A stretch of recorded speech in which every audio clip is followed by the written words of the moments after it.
Cuenta una historia que antes de ascender al trono de Francia, el rey Luis XII mandó una cruz con el nombre escrito de todos sus adversarios y enemigos. Le llegó una cruz a cada uno de forma individual. Ellos, al recibir este regalo tan extraño, pensaron que el rey los iba a matar. Sin embargo, el rey les dijo que no, que la cruz era un símbolo de perdón. Y se refirió a las palabras de Cristo en Lucas capítulo 23, versículo 34, Padre, perdónalos porque no saben lo que hacen. Y esto es la cruz. La cruz representa salvación, representa vida, representa perdón. Y hoy estaremos hablando acerca de la muerte, la crucifixión y la resurrección de Cristo. Le habla a su amigo el pastor Ismael Méndez.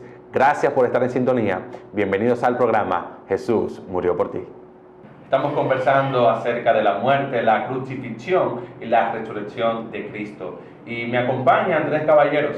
Ellos son Newton Morales, Carlos Carrión y Menelo Núñez. Newton, bienvenido. Gracias por la invitación. Carlos.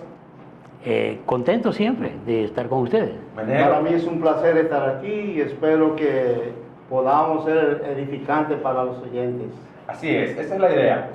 Cuando hablamos de la crucifixión de Cristo, normalmente en esta fecha de Semana Santa, hay algunos elementos históricos que es bueno tomar en cuenta porque se ha fijado esta fecha y cada año por qué se toma viernes, sábado y domingo para la muerte, la crucifixión de Cristo, la resurrección de Cristo. ¿Por qué es importante esto?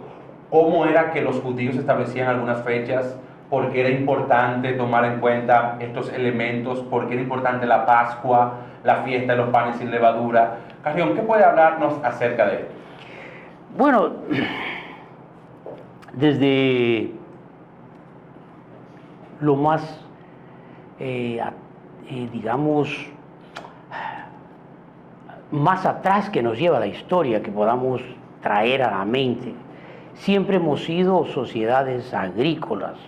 Y nos llamaba, como seres humanos, nos llamaba mucho la atención los cambios de estaciones, los equinoccios, el equinoccio de invierno, el equinoccio de verano, de primavera, perdón, siendo el equinoccio de primavera el más importante, que se celebraba casualmente entre el 21 y el 23 de marzo, que queda ahí.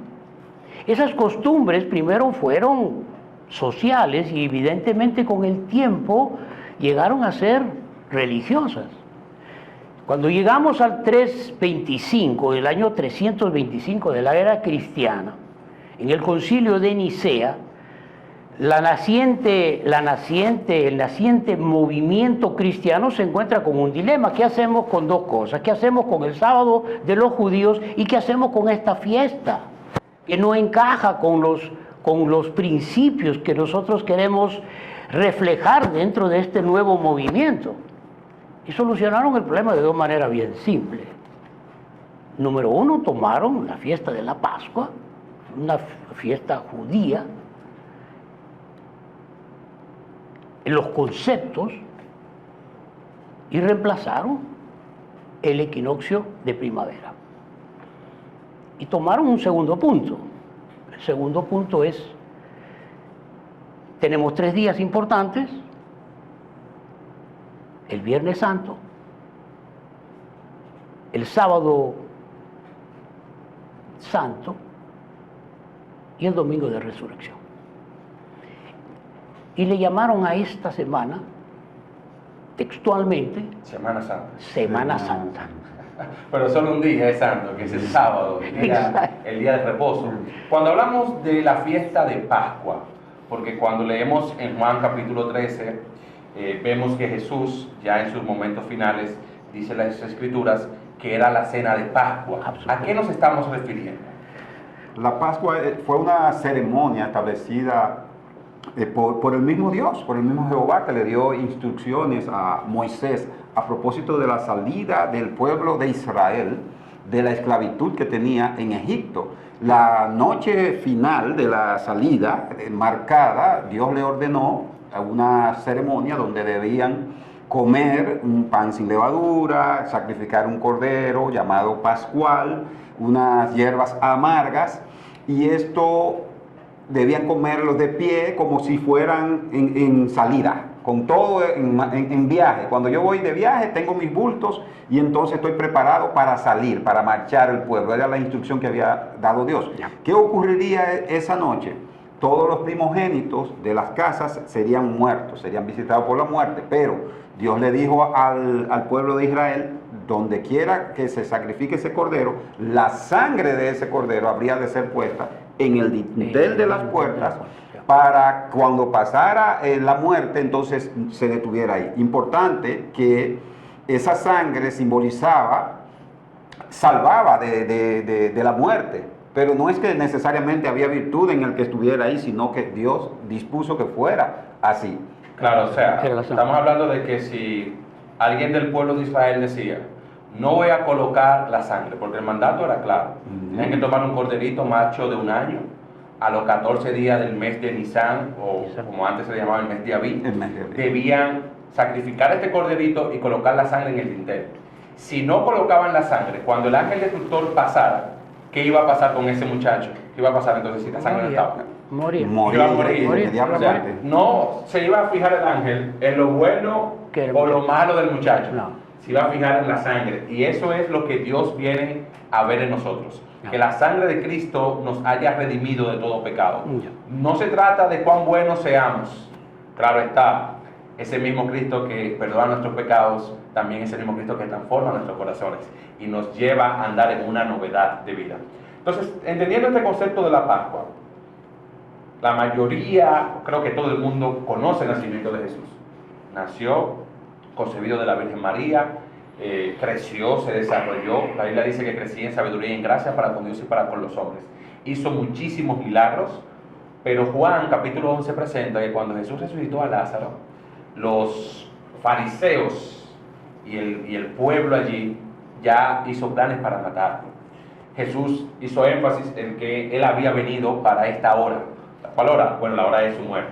Estando allí en esta cena con los discípulos, la cena de la Pascua, Jesús se aparta al huerto del Getsemaní y allí comienza a orar. Los evangelios presentan diferentes posturas en cuanto a este relato. Lucas, por ejemplo, dice que Jesús estaba tan triste y tan angustiado que su sudor eran como grandes gotas de sangre. Marcos dice que él clamaba al Padre, decía, Abba, Padre, todas las cosas te son posibles. O sea, Jesús estaba muy angustiado. Pasa de mí esta copa. Luego de orar, varias veces, de esa forma tan incesante, se apareció una turba a apresarlo y allí estaba Judas. ¿Qué podemos hablar acerca de este momento? Mira, yo quiero participar aquí y señalar algo preciso. Jesús comienza todo un proceso en su contra y es un proceso atropellante. Su detención se hace en violación a la ley. Ningún ciudadano judío podía ser detenido en su momento de reposo o a menos que se le encontrara la comisión de un delito flagrante, es decir, En el momento, en el hecho mismo. Y lo dice el Talmud. Bien, pero Jesús fue arrestado y dirigido a la casa de Caifás. ¿Y arrestado de qué manera? ¿De qué manera? Fíjense que Jesús reprocha la manera tan injusta con que lo detiene. Le dice, ustedes vienen a mí con tigres, ustedes vienen a mí con una banda y yo he estado entre ustedes y vienen con palos como si no me conocieran. Ahora, Jesús comienza a ser objeto de un proceso donde se violan todas las garantías. Y una de las primeras garantías era que el juicio debía ser público y se hizo en la casa cerrada, una casa cerrada, privada, o sea. La segunda garantía era que ese juicio, además de ser público, tenía que ser diurno, es decir, no estaba permitido un juicio si no era de día. Bien, ahora, fíjate que hay un aceleramiento en el proceso, es sumario, lo que nosotros decimos sumario, y algunos autores dicen sumarísimo. Miren por qué. Porque ahora Jesús no tiene defensor. Si ustedes observan el relato, lo leen tranquilamente, Jesús no tiene abogado. No tiene. No tiene abogado y tiene 2 testigos falsos. Claro, pero tampoco no tiene abogado, pero él tampoco le dan la oportunidad para presentar testigos si quisiera. Porque el juez podría decirle, bueno, está bien, yo te doy a ti la oportunidad de que presente estos dos testigos. Entonces Jesús diría, no, yo no quiero, es una opción que tendría Jesús, pero Jesús No se la dieron. no se la dieron. Ahora, estos testigos que ellos están buscando, son testigos falsos. Ahora, una situación es que este juicio se consuma inmediatamente y según Mateo, en la mañana siguiente lo llevan donde Pilato. Quiero señalar algo.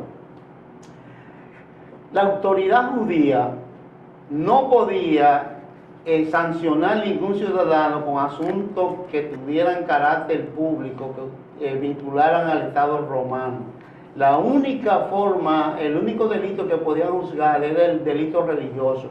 Fíjense que Jesús es imputado de una difamación porque él ha dicho que es hijo de Dios. Ahí lo golpearon. Cuando dijo esta afirmación, le dieron un bofetazo. Pero es parte del atropello procesal. Del atropello procesal. Porque fíjate, yo como víctima tengo derecho a que se me respete mi dignidad, Claro. y que mi integridad física también sea respetada. Ahora, lo que resulta aquí es algo importante, que ellos no pueden dictar una sentencia de muerte, pero no la pueden ejecutar porque su ley no le permite ejecutar la sentencia de muerte. Tenía que ser homologada por Pilato. Pero además, no existía la crucifixión como pena de muerte para los judíos. No, los judíos solamente utilizaban el apedreamiento. El apedreamiento era lo que utilizaban. O sea, que ellos procuraban que se sancionara a Jesús con una pena que no estaba establecida, estipulada en la acusación de blasfemia, que era el término bíblico que utiliza la Biblia. Blasfemia, que era lo que se le acusaba a Jesús de decir yo soy el Hijo de Dios. Desde mi punto de vista, por eso es que ellos tienen que remitir ahora el proceso a Pilato. En la mañana siguiente. Para que Pilato, que es el que tiene la autoridad de pronunciar la pena de muerte y ejecutarla, entonces la pronuncia. Pero si uno observa el relato de Pilato, Pilato era político y la decisión y la vida de Jesús se resolvió en base político. Porque Pilato llega a decir, yo no encuentro nada digno de muerte contra este hombre. Este hombre, ¿qué cosa es? Inocente, e hizo todo lo posible porque Claro. fue ser liberado. Claro, todo lo posible. era costumbre en esa época de la Pascua, toda esa celebración, liberar a un preso. Ujú. Y Pilato trajo, que era el gobernador, trajo a Barrabás, que era un homicida, un ladrón, o sea, de alta calumnia, o sea, una persona que había hecho lo malo. Y el pueblo, cuando Pilato preguntó, ¿a cuál de los dos suelta? El pueblo dijo, a Barrabás.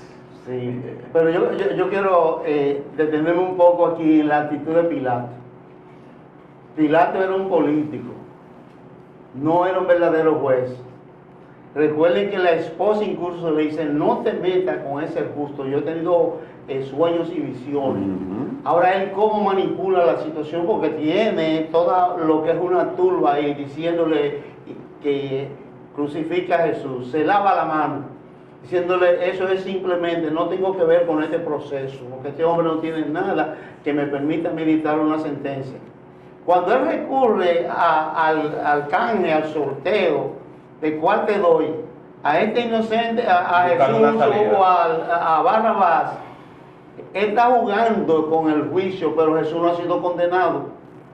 Y es importante retenerlo, y lo condenan, lo crucifican, y entonces es una víctima más, es un abuso. Es un abuso Es un abuso. porque no le respetaron el debido proceso. Si yo fuera a analizar eso en el día de hoy, en el pasado también se podría decir, ese proceso es completamente nulo. Pero tenía que cumplirse la profecía de que había de morir en esa forma. Lo dice Isaías y lo dice el Antiguo Testamento, narra que Jesús habría de morir en esa forma, sería magullado, sería maltratado y todo lo demás. Lo importante que, como dice Juan 3:16, de tal manera amó Dios al mundo que ha dado su Hijo unigénito, para que todo aquel que en él cree no se pierda, mas tenga vida eterna. Y es lo que nosotros hoy deberíamos asimilar. Tenemos esa simbología, pero es importante que a ti, hermano, a ti, amigo, puedas entender esa parte y fijar tus ojos en Jesús.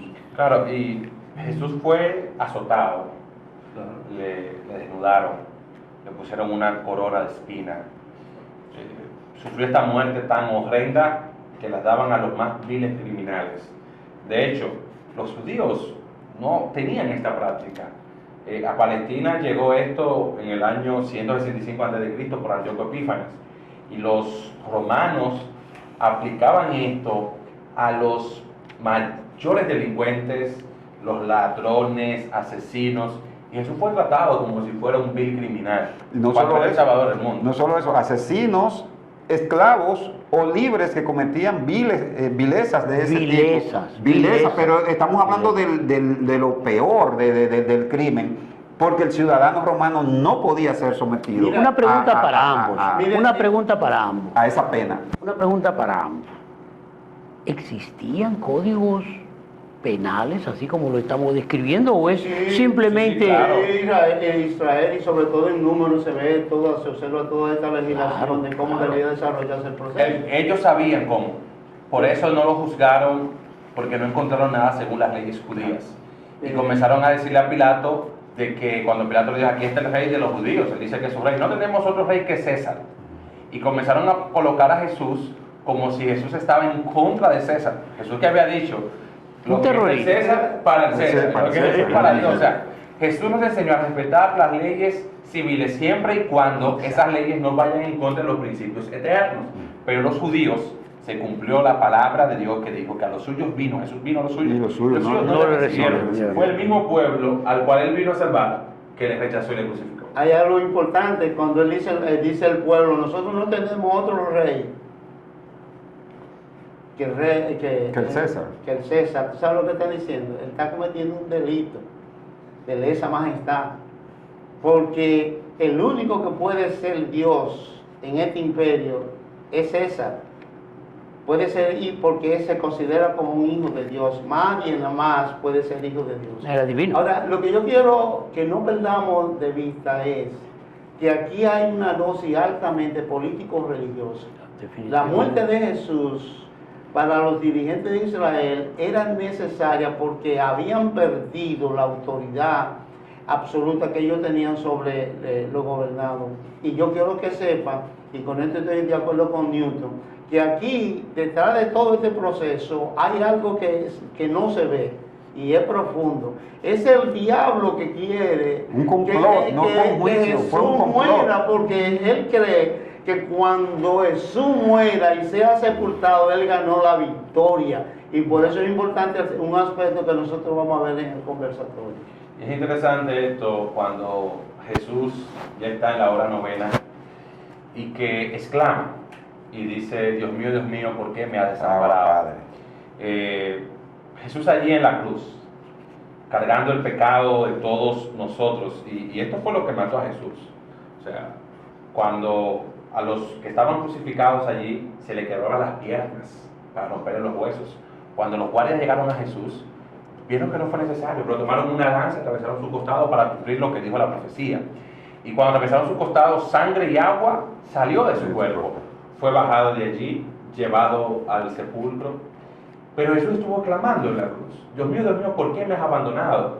Muchos de nosotros en momentos difíciles, en momentos de crisis, en momentos con situaciones en la familia que está fuera de nuestro control, preguntamos dónde está Dios. En una situación de salud y sale a flote nuestra débil humanidad, ¿verdad? Preguntamos, Dios, ¿dónde está? Dios, ¿dónde estaba cuando Jesús fue crucificado? Sí, estaba en el mismo lugar de siempre. Estaba dejando que el curso de la historia se cumpliera, porque la muerte de Cristo no era la parada definitiva para Jesús. No. Él iba a resucitar, porque la palabra sí lo había dicho, que al tercer día el Mesías iba a resucitar. Y me gusta entender que lo que mató a Jesús no fue la lanza. Me gusta entender que lo que mató a Jesús no fue que le mandaron los huesos porque no lo hicieron. No lo hicieron. Tampoco fue la cruz. Dice el apóstol Pedro en su primera carta, en el capítulo 2, versículo 24, Él mismo llevó nuestros pecados en su cuerpo sobre el madero, para que nosotros, estando muertos a los pecados, vivamos a la justicia. Por su herida habéis sido sanados. ¿Qué mató al Mesías? Nuestro pecado. Al Mesías lo mató los pecados. Los pecados. Él cargó con los pecados tuyos, con nuestros pecados, para darnos novedad de vida. Muere Jesús, es llevado al sepulcro. Llega el día sábado, se queda allí en el sepulcro. Llega el domingo, en la mañana temprano, van unas mujeres al sepulcro. ¿Qué sucede? Yo quiero, antes de que usted entre al detalle, ustedes tres, Yo quiero que sepa que hay un hecho importante. Al pie de la cruz, se produce una oscuridad intensa. Hay un temblor de tierra. El velo se rasga en todo. El velo se rasga. Bueno, ya Jesús lo que tenía que hacer para que nosotros fuéramos salvos se cumplió. Consumado es. Y dice uno, los que estaban al pie, que lo cuidaban, dice, verdaderamente, Este es el Hijo de Dios. A partir de ahí, Jesús cerró todo lo que había que hacer para que cada uno de nosotros fuéramos salvos. Ahora, la expectativa está en Satanás, resucita o no resucita, porque Jesús había dicho, si yo resucito, ustedes vienen conmigo. Ahora, la evidencia que yo tengo que saber es si Jesús resucitó. Y me gusta cuando usted menciona la parte del templo, porque también es una profecía cumplida. Cuando el velo del templo es rasgado, se está cumpliendo la profecía que estaba registrada en Daniel capítulo 9, versículos 25 y 26, donde se dice que a la mitad de la semana se le quitaría la vida al Mesías y iba a cesar el sacrificio y la ofrenda. Es decir, ya no tenemos que llevar un corderito para el perdón de los pecados, No. ya no tenemos que llevar a alguien que nos sustituya, que es el corderito, ¿verdad? Y hacer sacrificios diarios para el perdón de los pecados. No, ahora nos acercamos confiadamente al trono de la gracia porque Jesús hizo una obra completa, consumado es. Su muerte nos da la victoria. Por eso Juan el Bautista en Juan 1:29 dice, este es el Cordero de Dios que quita el pecado del mundo. Ese Cordero que se inmolaba en la Pascua era precisamente señalando a Jesús. Y Jesús iba a morir como un Cordero sin mancha, importante eso, perfecto, un Cordero perfecto. Y así lo hizo, y por eso el hecho de que el velo se rasgó, ya no hacía falta más sacrificio, porque Él se sacrificó una vez y para siempre, por nuestros pecados y por los pecados de ustedes. Y es lo que estás diciendo tú, exactamente. O sea, todo lo que había anterior a eso, toda esa mecánica de cómo obtener el perdón de los pecados, cesa. Sí. Cesa. O sea, eso es reemplazado por el sacrificio vivo, que es Jesús. Pero hay muchas personas que hoy se han inventado otros métodos. Una caminata de cientos y miles de kilómetros para recibir el perdón de Cristo. Una caminata extensa con largas penitencias, se golpean la espalda, hacen promesas que no pueden cumplir porque el ser humano es frágil. Es frágil. Y van delante de una cruz con un Jesús allí colgado que realmente no es Cristo. Realmente esa cruz no tiene poder, porque el poder no está en andar con un crucifijo, no es tener una cruz o una imagen de Jesús, no. El poder está en Jesús, en su Espíritu Santo, que no tenemos que tener una representación gráfica de Él para saber. Y un Jesús vivo, vivo que resucitó. Usted lo acaba de decir, resucitó, es un Jesús vivo. Ese Jesús está muerto porque murió en la cruz. Pero es en un Jesús vivo que yo debo creer que resucitó. Y que ese que está allí, de esa forma de ídolo, tiene ojo y no ve, tiene boca y no habla, tiene nariz y no puede oler, tiene oídos y no puede escuchar, tiene pies y no puede caminar, pero el Jesús al cual le servimos nosotros es un Jesús vivo. En el punto del sacrificio de Jesús hay un elemento que no lo podemos olvidar, consumado es. Consumado es. Yo no puedo agregarle, no puedo restarle, no puedo modificarle, lo que había que hacer de hecho está. Amén. Okay.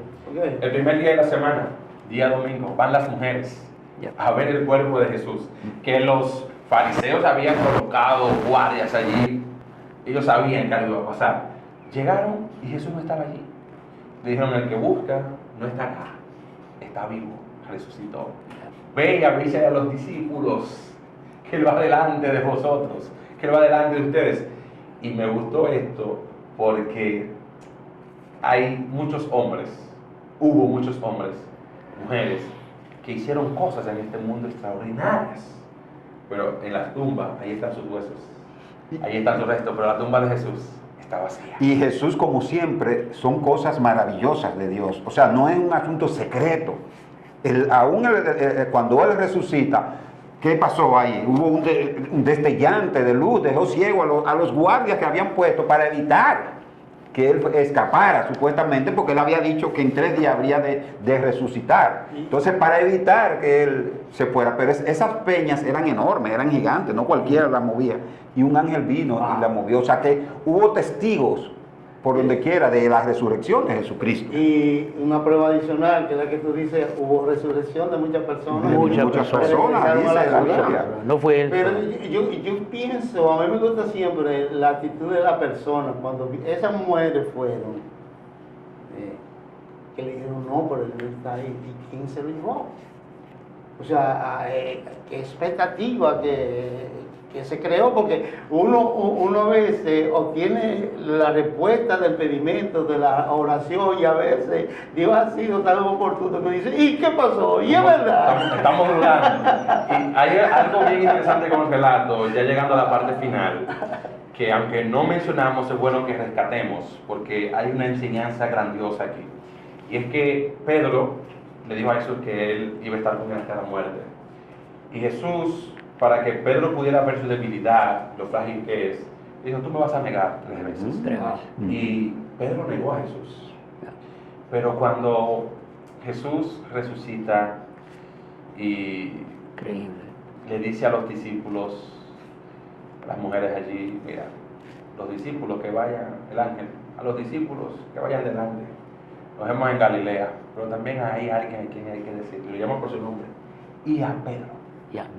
O sea, el que le había negado, el que había sido instrumento de Satanás diciéndole, no, que nada te acontezca, no vayas a la cruz. Jesús no lo olvida. Quizás estoy hablando para alguien que durante todo este tiempo ha estado olvidándose de Jesús, pero hoy se ha encontrado con este programa. Déjame decirte que para ti hay esperanza, para ti hay salvación. La muerte de Cristo tiene sentido por su resurrección. Su resurrección tiene sentido cuando puede resucitar tu vida, cuando puede cambiar y transformar tu corazón, cuando puede darte una nueva oportunidad, cuando puede darte esperanza. Su resurrección es una muestra de victoria, es garantía de que podemos salir más que victoriosos en este mundo lleno de pecados. Estamos conversando en esta hora con Carlos Cajón, Newton Morales y Menelo Núñez y el pastor Ismael Méndez, su servidor. Estamos muy agradecidos porque sabemos que la muerte de Cristo no se quedó allí en una simple muerte. Aunque no se respetó el debido proceso, Jesús murió por ti.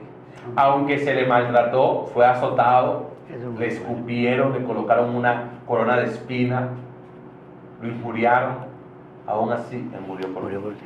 Aunque hoy pecaste, ayer también pecamos, a cada rato estamos cometiendo pecado y fallando, su sacrificio, si lo aceptamos, es suficiente para limpiarnos de todo pecado y de toda maldad.